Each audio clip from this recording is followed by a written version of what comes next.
निरंजनी अखाड़े के महामंडलेश्वर प्रेमानंद महाराज जी बहुत बहुत स्वागत है आपका। चाहेंगे कि आप मंच पर पधारें और साथ ही साथ हम चाहेंगे कि इंडिया न्यूज यूपी के एडिटर अजीत सिंह जी स्वागत के लिए पहुंचे मंच पर और स्वागत करें। और इसी के साथ कार्यक्रम को आगे बढ़ाया जाएगा और सवाल पूछे जाएंगे सनातन से जुड़े हुए। महाराज जी बहुत बहुत स्वागत है आपका।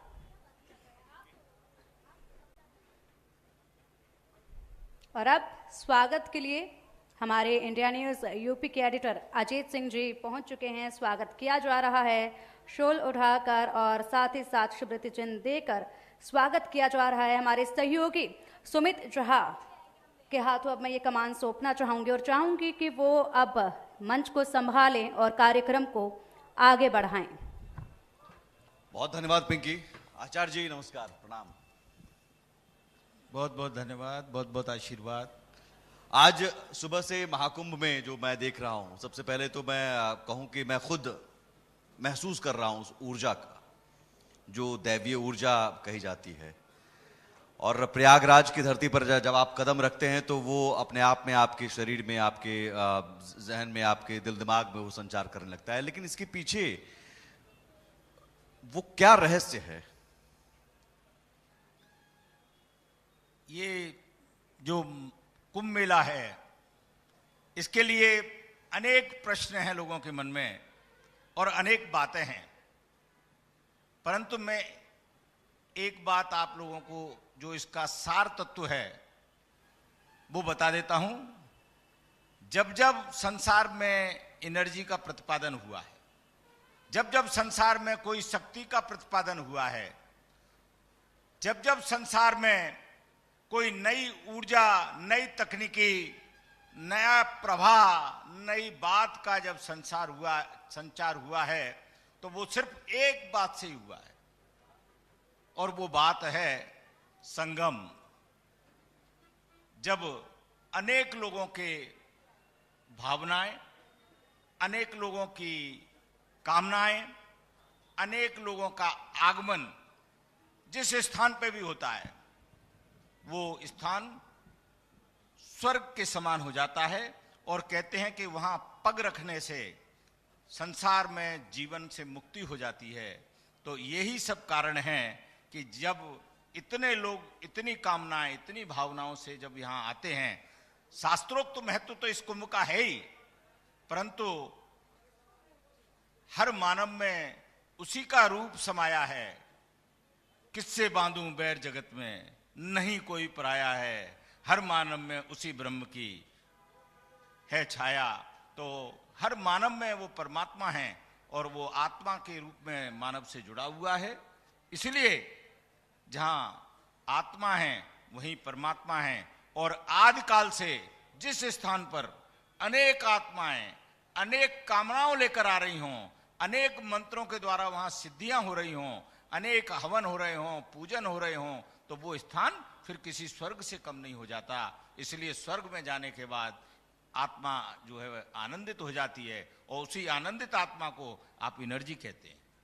तो ये एनर्जी आपने जिस तरह से सनातन के बारे में बताया, सनातन के बारे में मुझे लगता है कि सनातन को किसी एक शब्द, किसी एक जगह पर आप बांध कर नहीं देख सकते हैं। ये अनंत है। बिल्कुल ठीक है। तो हमारा सत्र का नाम भी है काशी, मथुरा और आगे। तो काशी, मथुरा और आगे, तो आगे अब क्या? अयोध्या, फिर काशी, फिर मथुरा, फिर हम संभल की तरफ देखने लगते हैं तो तमाम उन मंदिरों की फिर खुदाई की बात आती है। फिर वहाँ देखिए कि साहब उज्जैन में भी बात छिड़ी, अजमेर में भी बात छिड़ी। तो हम क्या अपने सनातन को खोजने के लिए कहाँ तक हम जाएं या ढूंढने की जरूरत है? आपके प्रश्न का आपको बहुत साधुवाद देता हूं जी। बहुत अच्छा प्रश्न है।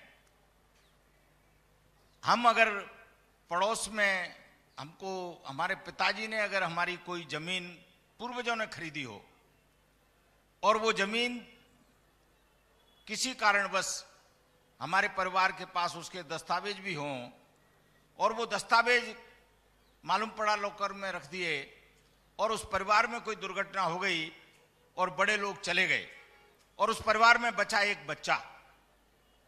परंतु जब बच्चा बड़ा होता है, और बच्चा जब बड़ा होता है और उसे किसी कारण से फिर बैंक वाले आते हैं कि आपके पिताजी का एक लॉकर था, जब बच्चा उस लॉकर को खोलता है तो उसमें अनेक डॉक्यूमेंट देखता है वो, और जब वो डॉक्यूमेंट देखता है तो उसको एक कागज मिलता है। उस कागज में लिखा होता है कि ये पड़ोस वाली भूमि आपकी है। फिर वो कोर्ट जाता है, कलेक्टर कार्यालय जाता है, और भले ही 50 साल से उस जगह कोई व्यक्ति दूसरा रह रहा हो, परंतु वो वहां जाके ये दावा लगाता है कि ये भूमि हमारी है। तो ये आर्यावर्त है जहां आप बैठे हैं, और ये आर्यावर्त आर्यों का था, और आर्य की जो सभ्यता थी वो सनातन थी। इसलिए ये काशी, मथुरा, अयोध्या, संबल, उज्जैन, अजमेर ये कुछ नहीं है। ईरान से लेके और अफगानिस्तान तक, अफगानिस्तान में जो कंधार है वहां की गंधारी थी। तो हमारे जिसका हमारे महाभारत में उल्लेख है, तो मैं समझता हूं कि आप लोग जो नाम ले रहे हैं वो बहुत कम हैं। अभी तो हमको मालूम पड़ गया है कि हमारी रजिस्ट्रियां कहाँ रखी हुई हैं। तो क्या जरूरत है इस बात की कि हम अब उन जमीन को खोदना शुरू करें? क्योंकि हाल ही में संघ प्रमुख मोहन भागवत जी का भी बयान आया था, और उससे भी कई साधु संत अलग राय रखते हैं। उन्होंने कहा था कि क्या जरूरत है, अब हो गया, अयोध्या, काशी, मथुरा ठीक है, इससे आगे। देखिए, पहले तो मैं नाम जान लूं। क्या नाम? सुमित झा। सुमित, जरूरी नहीं है कि आप 3 रोटी खाते हैं तो मैं भी 3 रोटी खाऊं। आपका अपना शरीर है, आपका अपना विचार है, और आपका अपना मस्तिष्क है। जिसको भगवान एक गति देता है उससे आप चलते हैं। ऐसे ही आदरणीय भागवत जी हिंदुत्व के प्रति सदैव चिंतित हैं, और मैं पिछले 50 वर्षों से उनको व्यक्तिगत जानता हूं, और मैं कहीं सुनी बातों पर विश्वास नहीं करता। मेरे ख्याल से तो वो रात में जब सोते भी होंगे तब भी उनकी सांसों में हिंदू राष्ट्र की कामना चलती होगी। तो अब आप लोगों ने किस स्वरूप में सुना, उन्होंने किस स्वरूप में कहा, ये तो मुझे मालूम नहीं है, पर मैं ये जानता हूं, और मैं दावे के साथ कह सकता हूं, क्योंकि मैं पिछले 50 वर्षों से मैं आदरणीय रज्जू भैया के साथ रहा। अनेक जो हिंदुत्व के इस देश में जितने भी मूवमेंट हुए, जितने भी कार्य हुए, सब में मेरी सक्रिय सहभागिता रही। तो आदरणीय भागवत जी की जो बात है, मैं एक बात जरूर दावे से कह सकता हूं कि वो सपने में जब रात्रि में सोते हैं तो उनकी सांस जो चलती है उसमें भी हिंदू राष्ट्र का निर्माण है। तो बाकी बातों को मैं समझता हूं कि हिंदू राष्ट्र में क्या सिर्फ हिंदू ही रहें, ये राष्ट्र की परिभाषा है? देखिए, हिंदू राष्ट्र की परिभाषा जो है वो ये है कि जो सबको समान समझे, जो सबका आदर करे। हमारे पूर्वजों ने जो आक्रांता आए थे, आप इतिहास को उठाकर देखें, जो भी हमारा इतिहास है उसमें एक बात लिखी होगी कि अकबर आया, अकबर से पहले उसका बाप हुमायूं आया, हुमायूं से पहले उसका बाप बाबर आया, और बाबर आया, और बाबर के बारे में बाबरनामा में लिखा है कि बाबर आया तो उसके सिपाही भूखे मर रहे थे, और वो हिंदू कुश की तरफ से उसने आक्रमण किया, माने उसने जो अपना मूवमेंट किया वो, और उसके पास रसद खत्म हो गई, उसके पास उसके सेनापति भूख के कारण मरने लगे। तो हमारे देश का ये स्वभाव है, ये हिंदू का एक स्वभाव है, हिंदू संस्कृति का ये स्वभाव है कि वो अतिथि देवो भव की परंपरा को हमेशा निभाता आया है। तो उस बाबर के उन भूखे सिपाहियों को इस हिंदू कुश के लोगों ने भोजन दिया। परंतु ये गद्दार कौम है, तो गद्दार से कोई अपेक्षा नहीं की जा सकती। नहीं तो जैसा खाए अन्न और वैसा होवे मन। चंद लोगों के कारण क्या सभी को गद्दार हम समझ सकते हैं क्या? देखिए, अब जिनको अपने आप को गद्दार नहीं समझना है वो आके सर्टिफिकेट देवें, खुद के लिए खुद बताएं। हम भी तो बता रहे हैं अपने लिए, ऐसे हम हर एक को कहते हैं। हम तो इस कुंभ में भी बहुत सारे लोग संपर्क में, एक तिथि डिसाइड हो रही है और बहुत सारे लोग अपने घर वापसी करना चाहते हैं, तो उनकी घर वापसी कराएंगे। अगर बेटा नालायक हो जाए। मौलाना बरेलवी चिंतित हैं, वो योगी जी को चिट्ठी लिख रहे हैं कि ये तो अनर्थ हो जाएगा। देखिए, मौलाना बरबीर में कोई अकल ही नहीं है। अकल होती तो वो चिट्ठी लिखते ही नहीं, क्योंकि समझदार व्यक्ति अपने पिताजी की चिंता नहीं कर रहा है और दूसरों के बच्चों की चिंता कर रहा है। तो भाई मौलाना बलवीर अपने बच्चों की चिंता कर ले। अगर उसके बच्चे वाकई उस तथ्य में कोई गहराई होती तो लोग हमको संपर्क नहीं करते, और मौलाना बलवीर चिट्ठी नहीं लिखते। कमजोर व्यक्ति चिट्ठी लिखता है। जिसके आचरण में कोई कमी होगी, जिसके संस्कारों में कोई कमी होगी, जिसकी संस्कृति में कोई कमी होगी, या उसका कोई और छोर और ठिकाना नहीं होगा। हमारी सनातन संस्कृति और सभ्यता का आदिकाल से ठिकाना भी है और परिचय भी है। तो फिर खतरा किस बात का? नहीं, खतरा हमको कहां है। नहीं, कहा जाता है कि हिंदू खतरे में है, सनातन खतरे में है। अब पता नहीं किससे सुन लिया आपने सनातन खतरे में। मैं तो ये कहता हूं इस्लाम खतरे में है। इस्लाम खतरे में है? हाँ। किससे? अपने आप से। क्योंकि अपने आप से खतरे में है। जिसको ये नहीं मालूम कि उसका पिता कौन था। ईसा और मूसा 200 साल पहले, 250 साल पहले, भगवान आज शंकराचार्य 2500 साल पहले, ये कुंभ मेले की परंपरा 5000 साल पहले, और अमृत मंथन जब वेद व्यास ने लिखा तो एक युग बीत गया। श्रीमद् भागवत को भगवान वेद व्यास ने लिखा, और ईश्वर की ऐसी कृपा रही कि श्रीमद् भागवत पर आज से 22 साल पहले मुझसे भी भगवान ने 860 पेज अपने हाथ से लिखवाए, 18,000 मीमांसाओं को। तो मैंने हस्तलिखित श्रीमद् भागवत को लिखा है, और 860 पेज लिखे हैं मैंने, 18,000 श्लोकों को ममीषा करके।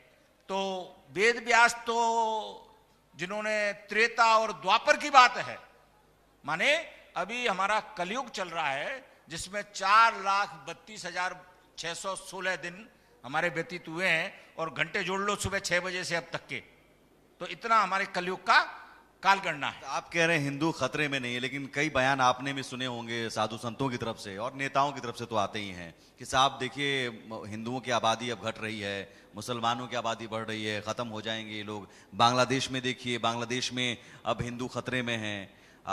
तो क्या वो बांग्लादेश को सबक लेकर यहाँ पर जो बताया जाता है कि साहब अब उनकी आबादी बढ़ रही है, हमारी आबादी घट रही है, हम खतरे में आ गए हैं? देखो सुमित, ऐसा है कि प्रश्न क्या था? कई लोग कहते हैं कि हिंदू आबादी घट रही है, मुसलमान। आपने कहा, आपने देखो आबादी घट रही है, ये चिंता का विषय है, परंतु आपने कहा कि कई नेताओं ने कहा है कि हिंदू खतरे में है, हिंदुत्व खतरे में है। तो मैं एक छोटा सा किस्सा सुनाता हूं। मैं उन नेताजी का नाम नहीं लूंगा क्योंकि मंच से मुझे नाम लेना चाहिए नहीं, परंतु एक नेताजी मेरे पास आए तो मैंने उनसे कहा कि भाई सुबह तो आपकी गाड़ी में दूसरा झंडा था, अभी आप आए हो और झंडा बदल गया है। तो उनका जो ड्राइवर था, उनका जो गार्ड था, वो मेरा चेला था, उसने भी मुझसे मंत्र लिया हुआ था। तो जब नेताजी आगे चले गए तो वो मेरे पास आया, ने कहा महाराज जी वो पुराना झंडा जो उतर गया है ना, वो अभी भी गाड़ी में रखा हुआ है, मालूम नहीं है संजा को फिर चढ़ जाए। तो अगर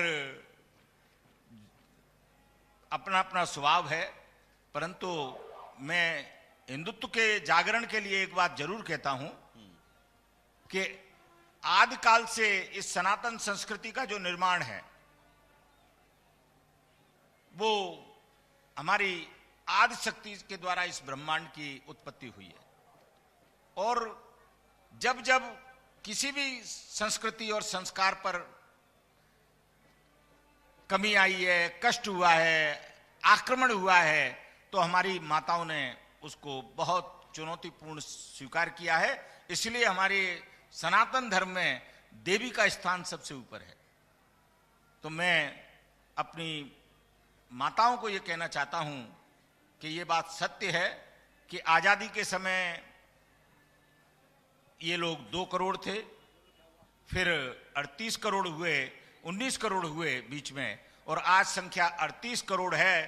तो अगर हमको इस कुंभ को बचाना है और आगे 100 साल के बाद भी कुंभ लगे, अगर ये हमको ध्यान रखना है तो हमारी माताओं को कम से कम 4 बच्चे पैदा करने पड़ेंगे। आप कह रहे हैं 4 बच्चे पैदा करने के लिए, तो ये तो एक तरह से कई इससे पहले संतों ने, साधुओं ने कहा कि 2 बच्चे पैदा करो, 3 बच्चे पैदा करो, आप कह रहे हैं 4। लेकिन क्या इससे हम उनकी बराबरी करने के लिए या विचारों की बराबरी करने के लिए या फिर जनसंख्या की होड़ में जुटे हुए हैं? हम तो विचारों से अलग हैं, उनसे ऊपर हैं। आप मानना तो यही है कि हम उनसे ऊपर हैं, बहुत पुराने हैं। आपने इंडोनेशिया देखा है? इंडोनेशिया में एक छोटी सी जगह है बाली, जहां की रामलीला पूरे विश्व में फेमस है। मैंने भी लंदन में उस रामलीला को टिकट लेकर देखा, क्योंकि मैं राम भक्त हूं। जब कोई मंचन करता है तो मैं समझता हूं कि उसमें कोई जाति और धर्म नहीं होता, सिर्फ भगवान होता है।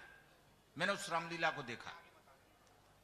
इंडोनेशिया एक हिंदू राष्ट्र था, परंतु आज दुर्भाग्य है कि हम वहां अपने विचार और इसी बातों को हम सोचते रहे, और हम पूरे विश्व में जो अधिकार हैं वो वोट से हैं। लोकतंत्र का जो अधिकार मिलता है वो वोट से मिलता है। अगर जिसको वोट मिल गए वो एमएलए बनेगा, एमपी बनेगा, विधानसभा में वो नियम पारित करेंगे, संविधान के तहत लोकसभा में हमारे एमपी नियम पारित करते हैं, और जिसकी मेजॉरिटी होगी वो उस नियम को पारित कर देगा। और उस तरह, जिस तरह इंडोनेशिया की संसद ने नियम पारित कर दिया कि इंडोनेशिया को मुस्लिम राष्ट्र घोषित कर दिया जाए, उसी तरह अगर हमारी आबादी कम रही तो हमारे वोट कम हो जाएंगे, और वोट कम हो जाएंगे तो हमारा लोकतंत्र कमजोर हो जाएगा, और हमारे अधिकार उन लोगों पर चले जाएंगे जो इस देश को नष्ट करना चाहते हैं। खाते हैं यहाँ की, बजाते हैं पाकिस्तान की। तो हमको ऐसे लोगों से सावधान रहना है। और हम एक सवाल आ रहा है हमारे वरिष्ठ सहयोगी अजीत जी। महाराज जी, मेरा एक सवाल है। आपने जो अभी बात कही कि 4 बच्चे, तो हिंदुस्तान में इस बात को लेकर कोर्ट ने भी कहा कि अगर ये आप चाहते नहीं तो अल्पसंख्यक जो हैं वो बहुसंख्यक हो जाएंगे और बहुसंख्यक अल्पसंख्यक। आप भी उसी लाइन को आगे बढ़ा रहे हैं, तो क्या सनातन को बढ़ाने के लिए 4 बच्चे जरूरी है? आपके परिवार को बढ़ाने के लिए कितने बच्चे जरूरी हैं? 2 किस किस को दोगे आप? अजीत जी, हम तो अपने पास देखो, इसीलिए तो सवाल आपसे पूछ रहे हैं। हमारा जो 2 एक्स्ट्रा होंगे वो सनातन के लिए? इसीलिए तो मैं आपको कह रहा हूं कि 4 बच्चे की मैं बात कह रहा हूं, तो मैं 4 बच्चे की बात भी आपको बता देता हूं। 1 बच्चा राष्ट्र के लिए, पहले कहते थे कि 1 बच्चा राष्ट्र के लिए, दूसरा बच्चा धर्म के लिए, और 1 बच्चा मां के लिए, 1 बच्चा बाप के लिए।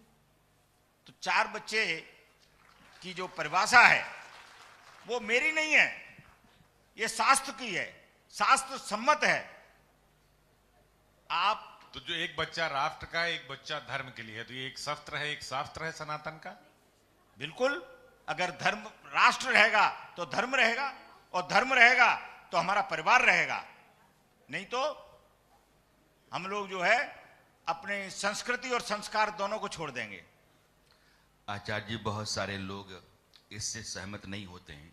वो कहते हैं कि वैसी कौमें जो शिक्षा के जरिए, विज्ञान के माध्यम से शक्ति अर्जित करती हैं, वो बहुत बड़ी भीड़ पर, बहुत बड़ी आबादी पर बहुत भारी पड़ती हैं। इजराइल में यहूदियों ने बताया कि 1 करोड़ से कम की आबादी पूरे मुस्लिम देशों पर अकेले भारी है। इसलिए सशक्त समाज पैदा करने के, सशक्त संततियां पैदा करने के लिए विज्ञान, शिक्षा और उसकी तरक्की बहुत जरूरी है, ना कि आबादी। आबादी भेड़ों की होती है, शेरों की उतनी नहीं होती है। कुछ लोग इस राय से चलते हैं। आपने इजराइल की बात की, मुझे बहुत अच्छा लगा, पर आपको मालूम है इजराइल में कौन सा धर्म है? यहूदी हैं।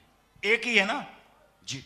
तो फिर नहीं, 90% है, बाकी धर्मों के लोग भी तो वहां हैं। तो कितने परसेंट है? 90% है। तो 90% माने बहुमत, जी। और हम अल्पमत में चले जाएं नहीं। अब वो बहुमत में हैं, इसलिए वो सशक्त हैं। हम भी अपने आप को बहुमत में सिद्ध करना चाहते हैं और हम भी सशक्त होना चाहते हैं। जिस तरह यहूदियों ने अपने धर्म को सशक्त करने के लिए, मैंने इजराइल का भ्रमण किया है, मैंने इजराइल की संस्कृति को बहुत करीब से देखा है, और मैंने जो आपका प्रश्न है राणा जी, मैंने उस प्रश्न को उस समय जिया था जब मैं इजराइल में था। मैंने इस बात से उसको जिया था, मैंने कि कैसे ये चंद लोग, परंतु सबसे पहले वो अपने राष्ट्र के प्रति कट्टर हैं, उसके बाद अपने धर्म के प्रति कट्टर हैं, और उसके बाद मैंने उन दो लोगों में देखा कि अपने माँ बाप के प्रति उनका पूर्ण समर्पण है।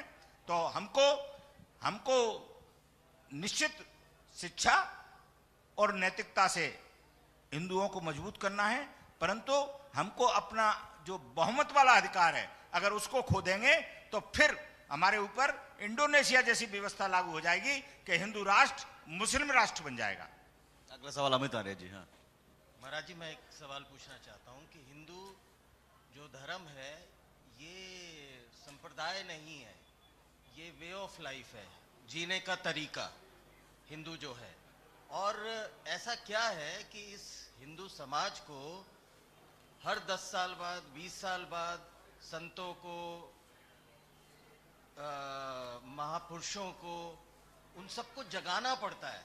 ऐसी क्या वो है कि जिस समाज के ऊपर हजारों वर्षों से ये सारे झंझावात, आक्रमण, तमाम सारी चीजें हुई हों, जिस समाज ने हजारों वर्षों तक गुलामी देखी हो, वो समाज को बार बार जगाने की आवश्यकता क्यों पड़ती है? ये मेरा आपसे सवाल है। ये समाज जो है ना तो कभी सोया था ना कभी सोया है। ये बात अलग है कि हम संसाधनों में पहले थोड़े से कमजोर थे, संसाधनों में कमजोर थे।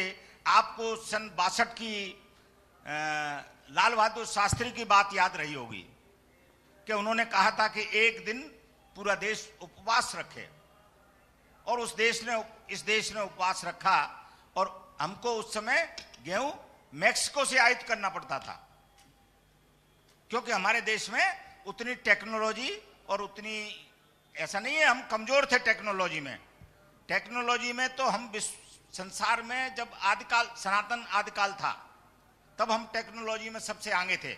आपने देखा हो जब राम और रावण का युद्ध चल रहा था, जब राम रावण का युद्ध चल रहा था, तो भरत जी जो है नंदीग्राम में भगवान की पादुका लेकर बैठे थे, और भरत जी ने यह संकल्प लिया था कि अगर 14 वर्ष से एक दिन भी ज्यादा हो गया तो मैं अपना प्राणांत कर दूंगा।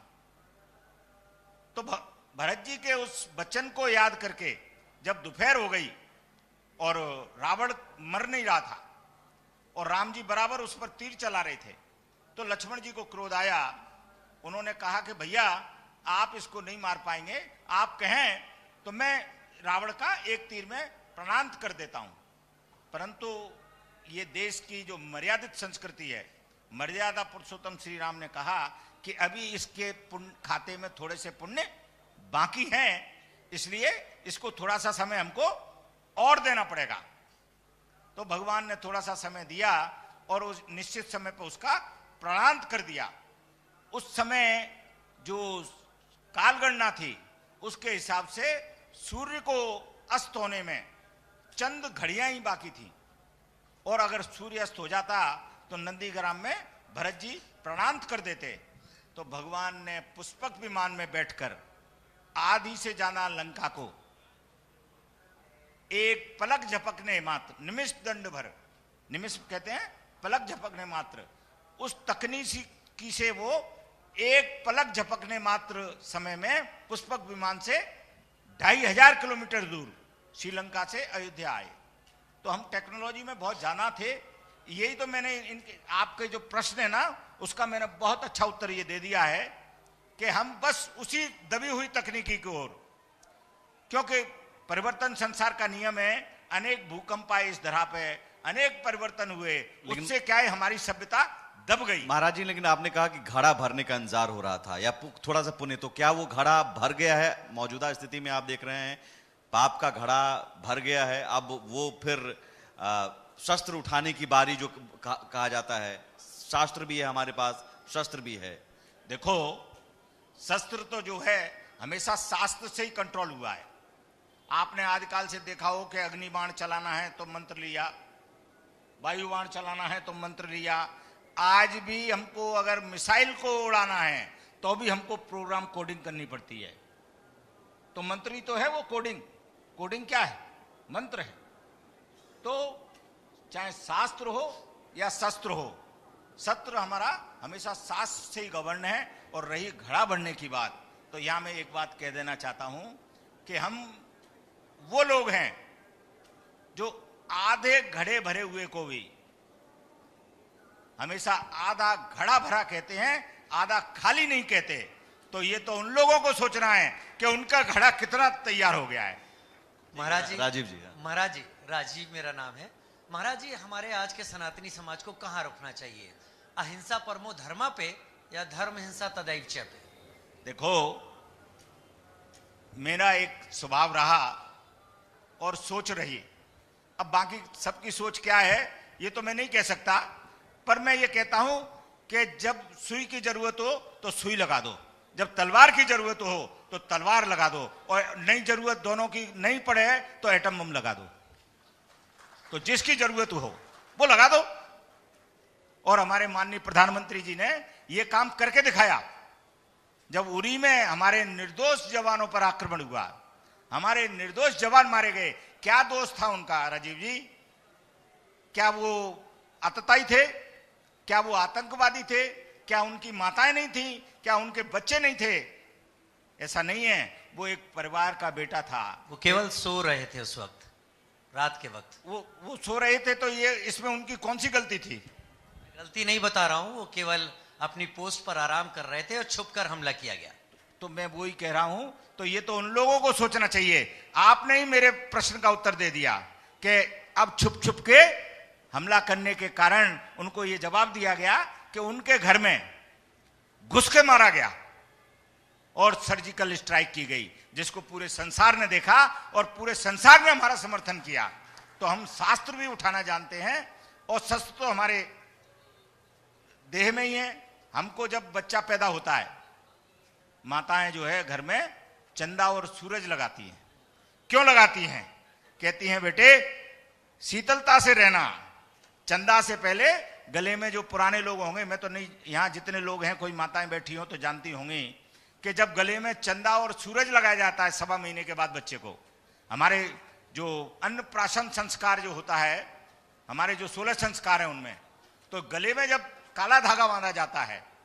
मैं एक बहुत अच्छी बात आपके चैनल के माध्यम से पूरे देश की माताओं को और संस्कृति के जो रक्षक हैं उनको बता देना चाहता हूं कि चंदा और सूरज ही गले में क्यों लगाए जाते हैं। वो इसलिए लगाए जाते हैं, और सूरज से पहले चंदा लगाया जाता है गले में, चंदा का बंधन किया जाता है, उसके बाद सूरज का बंधन किया जाता है। वो इसलिए किया जाता है कि हम सनातनी जो हैं पहले चंद्रमा के समान शीतल हैं, और जब हमारी शीतलता को कोई भंग करेगा तो सूर्य के समान हम उसका भस्म कर देंगे। तो हमारे संस्कार और संस्कृति में यही बात है।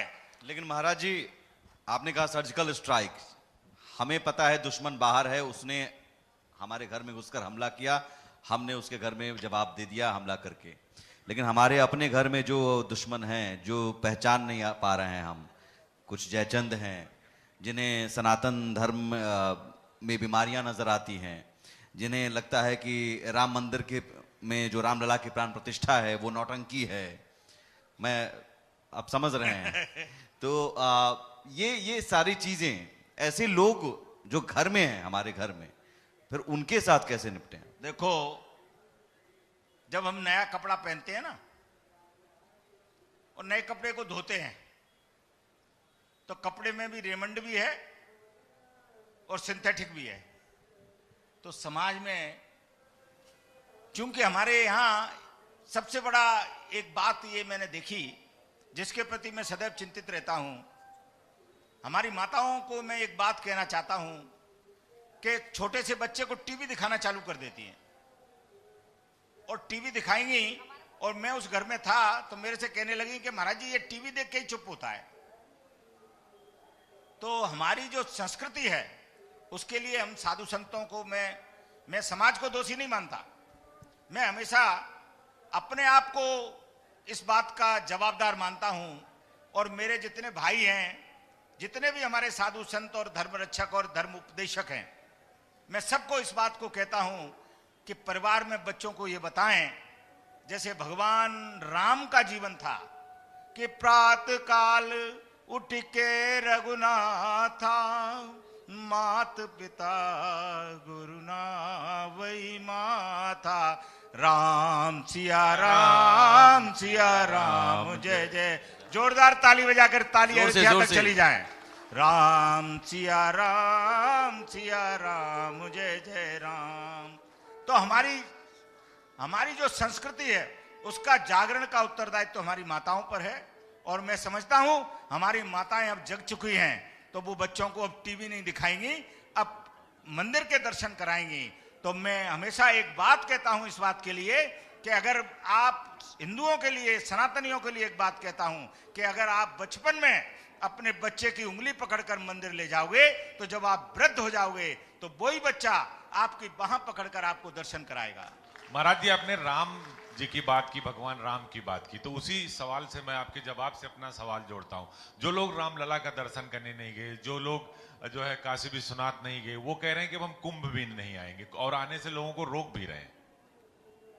जो रामलला का दर्शन नहीं कर रहा है, जो काशी विश्वनाथ का दर्शन नहीं कर रहा है, वो इस देश को अपना मान रहा है, वो इस देश को अपना नहीं मान रहा है। इसलिए मैं कहता हूं कि अगर हिंदुस्तान में रहना है तो वंदे मातरम कहना है। यानी जो बात योगी जी ने कही कि ये देश बाबर और औरंगजेब के आदर्शों से नहीं, ये राम कृष्ण शिव से चलेगा, उस बात को सनातन और आप सभी संत उस लाइन को आगे बढ़ा रहे हैं। योगी जी को मैं बहुत धन्यवाद देता हूं और मैं तहे दिल से उनका आदर करता हूं। और विगत 25 वर्षों से मैं आदरणीय मुख्यमंत्री जी को व्यक्तिगत जानता हूं। मैंने उनके स्वभाव में देखा हमेशा, और उन्होंने जो संबल के लिए बात कही, जिसका सबसे पहले मेरे द्वारा समर्थन किया गया कि अपनी खाल में रहो नहीं तो खाल उधेड़ दी जाएगी। तो हमारी जमीन को हमको प्राप्त करना है तो हम उसके लिए कोई भीख मांगेंगे? जो हमारा है वो हमारा पहले था और भविष्य में भी रहेगा। हम उसके लिए प्रयत्नशील हैं क्योंकि हमको जानकारी जैसे जैसे मिलती जा रही है वैसे वैसे हम उसको। लेकिन इसी पर आखिरी सवाल मेरा, दो चीजें हैं इसी महाकुंभ में। अभी इससे पहले आचार्य महामंडलेश्वर भी आए, उन्होंने कहा कि हमारी पेशवाई में भी कई सारे मुसलमान आए, और कुछ संतों का कहना है कि भाई मुसलमानों की एंट्री पर बैन होना चाहिए, वो थूक देते हैं, अशुद्ध कर देते हैं। आप कह रहे हैं काशी मथुरा तो छोड़िए, अब आगे हम ईरान तक जाएंगे, संभल अजमेर ये सब कुछ नहीं है, लेकिन वहीं पर अजमेर हम चादर भी भेजते हैं ख्वाजा के दर पर। तो ये दोनों चीजें देखो, जो चादर भेजते थे उनकी चद्दर की घड़ी जनता ने कर दी है। जो चद्दर भेजते थे उनकी चद्दर की घड़ी जनता ने कर दी है, और अब वो माँ बेटे और बेटी चादर अभी भी भेजी जा रही है, वो भेज रहे हैं क्योंकि उनका इस देश से कोई संबंध नहीं है, वो तो इटली वाले हैं। तो कितने दिन चद्दर भेजेंगे? मुझे तो नहीं लगता ज्यादा समय तक भेज पाएंगे। सरकार की ओर से भेजी जा रही है। देखिए, सरकार की नीतियों पर मैं कोई टिप्पणी करना इसलिए नहीं चाहूंगा कि सरकार की नीतियों पर अगर मैंने टिप्पणी की तो मैंने संविधान पर टिप्पणी की, और संविधान सर्वोच्च है, क्योंकि अगर राष्ट्र की इज्जत करना है तो संविधान की इज्जत हमको करना है। तो अगर सरकार कोई गलती कर रही है तो निश्चित हम उसको जागरूक करेंगे, पत्र के माध्यम से एक अभियान चलाएंगे कि आगे चद्दर ना भेजी जाए। चद्दर भेजने की क्या जरूरत है? जिनको ठंड लग रही है मैं तो यही नहीं समझ पाया कि ठंड कितनी लगती है उस जगह को जो बार बार लोग चद्दर भेज रहे हैं। जिसमें ताकत ही नहीं है, अगर जिस जगह में ताकत नहीं है, जिस धर्म में ताकत नहीं है, वो अष्टपुष्ट होकर करेगा क्या?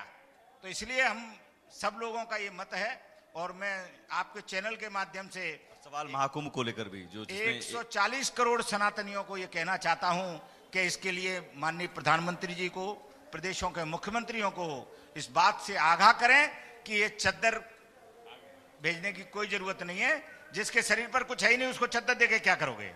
चलिए, बहुत शुक्रिया और तालियों के साथ बहुत शानदार बातें की आपने आचार्य जी, और बहुत अच्छा लगा आपसे बात करके, बहुत जोश आपने जगाया लोगों के बीच, श्रद्धालुओं के बीच।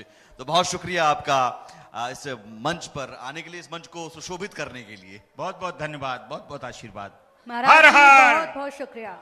एक आवाज में हर हर हर हर हर हर हर हर।